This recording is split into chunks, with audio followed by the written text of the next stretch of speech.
लोहरदगा लोकसभा क्षेत्र के लिए जो चुनाव संपन्न हुआ था उसके बाद मतगणना चल रहा है और मतगणना केंद्र में खुद जो यहाँ के जो इंडिया गठबंधन के प्रत्याशी सुखदेव भगत जी वो मौजूद हैं। हम इनसे जानना चाह रहे हैं जिस तरह से बढ़त मिल रही है। सुखदेव भगत जी ने संघर्ष किया, हाथ में संविधान लेकर नॉमिनेशन करने आए थे और लगातार इन्होंने कहा कि इस बार ये नहीं लड़ रहे हैं, जनता लड़ रही है। तो ये जो बढ़त है इसको किस रूप में देखते हैं और किस तरह से इनका उत्साह बढ़ा हुआ है, इनसे खुद जानना चाहते हैं। मैं ये ज़रूर कहना चाहूँगा कि अभी जो रुझान आ रहे हैं और जो काउंटिंग जो प्रोसेस है, इस बीच जो समर्थन जनता का समर्थन है।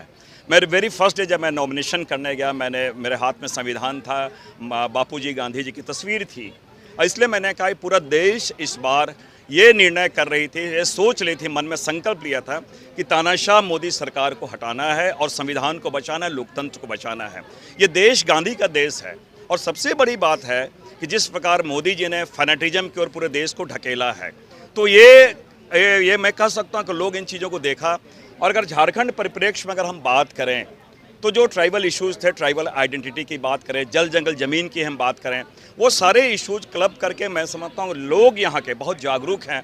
इन चीज़ों को उन्होंने देखा और वो अपने तरीके से इसे निर्णय दिया है। जो जनादेश वो मुझे मिल रहा है वो लगता है कि वो हमारे पक्ष में है और जिस प्रकार की चीज़ें बढ़त हासिल है, मैं बहुत कॉन्फिडेंट हूँ। सुखदेव जी, एक चीज़ तो है कि इंडिया गठबंधन के लोग आए और प्रचार किए, लेकिन साथ ही साथ सुखदेव भगत जी के साथ ये देखा गया कि जमीन से जुड़े हुए थे। आपके शुरू दिन के प्रचार को देखा जाए तो आप लोगों के साथ बैठे, आपने कहा कि यहाँ के लोगों का दर्द मुझे पता है, लोग किस तरह परेशानी झेल रहे हैं वो हमने देखा है। तो क्या लगता है, क्योंकि अब जो बढ़त तो बन रही है लेकिन सरकार बनाने की ओर अभी भी एनडीओ का फिगर दिख रहा है, तो आप सरकार में शामिल होते हैं, वो परिस्थिति अलग होगी, सरकार में नहीं शामिल होते हैं, फिर आपकी प्राथमिकता क्या होगी? इस इलाके के लिए संघर्ष है, इस इलाके में जो आदिवासी समुदाय के लोग हैं उनका जो दर्द है उसको किस रूप में देखते हैं, कैसे उसका समाधान होगा? देखिए, सबसे बड़ी बात है सरकार में शामिल होना नहीं होना है बाद की चीज़, महत्वपूर्ण चीज़ है आप यहाँ के अगर आप जीतते जाते हैं, जनप्रतिनिधि बनते हैं, यहाँ की जो मौलिक या जैसे मूलभूत समस्याएं हैं।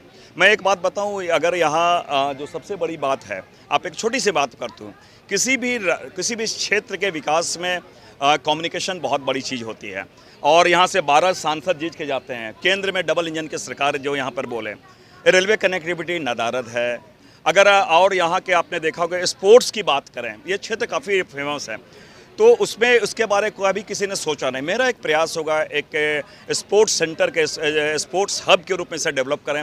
साथ ही साथ अगर जल जंगल ज़मीन की हम बात करें तो वो जिस प्रकार उन्होंने फॉरेस्ट कंजर्वेशन एक्ट के माध्यम से जो परिवर्तन लाया है उसे हम रोकने का प्रयास करेंगे। एक महत्वपूर्ण चीज़ है जो सेंटिमेंटल इश्यूज है हमारे ट्राइबल का, सरना धर्म कोड। मैं पहले भी कहा, मैं आज भी कह रहा हूँ, संसद में मेरा जो प्रश्न होगा, मेरा जो पहली जी बात होगी वो सरना धर्म कोड, अपने धार्मिक पहचान, आदिवासियों की धार्मिक अस्मिता पहचान की बातें होंगी। सुखदेव जी, एक चीज़ और है कि आपके साथ देखा गया कि आप पर्सनल किसी पर हमला नहीं किए। सुखदेव भगत ने समस्याओं को उठाया, या तो फिर चमरा से भी आपने आग्रह किया, मेरे छोटे भाई हैं, और आपने समीर जी से भी जो मुलाकात की, जो हमने देखा सरूल जुलूस के दौरान जिस तरह से आप मिले, ये एक अनोखा तस्वीर है। तो क्या लगता है लोकतांत्रिक तरीके से जो चुन के जनप्रतिनिधि आता है वो सभी की नज़र में बराबर होता है? क्या लगता है चमरा लिंडा जी के साथ बार बार आप आग्रह करते नॉमिनेशन वापस नहीं ले पाए, उसका भी आपको थोड़ा बहुत लग रहा था कि पता नहीं क्या होगा? इस तमाम परिस्थिति के बीच में आप जब उभर कर सामने आ रहे हैं तो क्या लगता है, क्या सोचते हैं आप? निश्चित रूप से मैं समझता हूँ लोकतंत्र में, सार्वजनिक जीवन में विचारों की भिन्नता होती है, किसी पर्सनल किसी से कोई एनिमिटी नहीं रहती है, एक अलग अलग विचारधारा के लोग हैं। और मैं आज भी कहूँ, इसके पहले भी सुदर्शन भगत जी थे, वो सांसद थे, मैं विधायक था, उनसे मेरे बहुत ही अच्छे संबंध रहे हैं। और समीर उरांव जी भारतीय जनता, वो भी हमारे छोटे भाई, चमरा लिंडा जी वो भी हमारे छोटे भाई है। हाँ, ये मैं उम्मीद कर रहा था कि गठबंधन जब निर्णय किया तो चमरा लिंडा जी को नहीं फाइट करना चाहिए था। मैं जो आज भी कर रहा हूँ, आज भी मेरे छोटे भाई हैं। ये बात जरूर है कि जनता ने वो निर्णय सुनाया है, उनको ये बताया है कि जो आदिवासी समुदाय है वो किसी का बंधुआ मजदूर नहीं है, वो राजनीतिक रूप से बहुत जागरूक है और उन चीज़ों को देखती है कि जो हमने प्रतिनिधि चुन के भेजा है उनका क्या कृत्य है, विधानसभा में उनके क्या कृत्य हैं, उनके इश्यूज़ को लेके वो क्या रहे हैं। तो इन चीज़ों को जनता ने बहुत चीज़ों गंभीरता से देखा है और अपना निर्णय उन्होंने सुनाया है। मैं आज भी जरूर कहना चाहूँगा कि वो चाहे समीर उरांव जी है, चमरा लिंडा जी, चाहे जितने भी प्रत्याशी है, वो हमारे, मैं समझता हूँ सारे लोग हमारे भाई हैं।